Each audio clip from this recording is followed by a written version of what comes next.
In the previous video, we learned how to publish our own workspaces to FME server. In this video, we will modify our workspace so that it allows for self-serve data access. We will perform the following: create publish parameters in FME Workbench, publish the workspace to FME server, and run the workspace from the web user interface. The workspace we have is pretty straightforward, taking data from a file geodatabase and writing it to the generic format. Parameters in FME control how FME operate. They exist in many places, such as the readers, writers, and transformers. Take a closer look at one of the parameters for the generic writer output format. Double-clicking on this parameter shows that it's been set up so that the user can select any format from the format gallery, but that's not what we want. The goal here is to present the user with a list of 4 common formats. We will need to create a new user parameter and define it accordingly. Right-click on the Publish Parameters node and select Add a Parameter. For type, select Choice with Alias. For name, enter output format. For prompt, enter output format. Click the button next to Configuration. We're going to import the formats we want. So click on Import, then Writer Formats. Search for and select Esri shapefile, Map Info tab, GML, MicroStation Design V8, click OK, and then click OK again. Select Esri shapefile for the default value. Notice that, by default, Published is checked off. When a parameter is published, a user is prompted for a value when the workspace runs. Let's click OK. All published parameters have a purple cogwheel.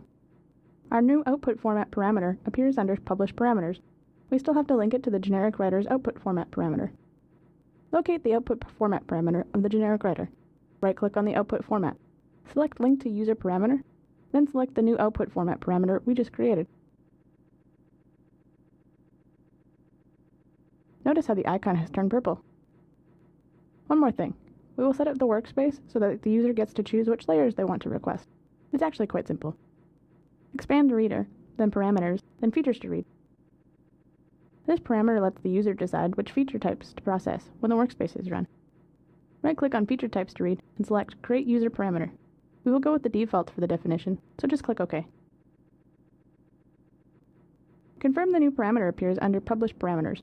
Then go ahead and run the workspace. But first, make sure Run with Prompt is enabled. Otherwise, the workspace will run with just the default values. Notice that there are 2 parameters to set.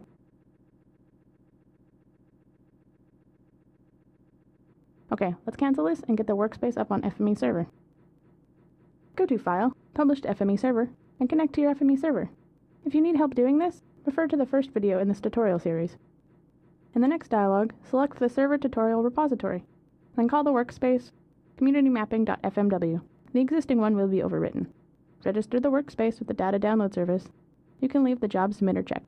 Click Publish and confirm in the log that the workspace was published successfully.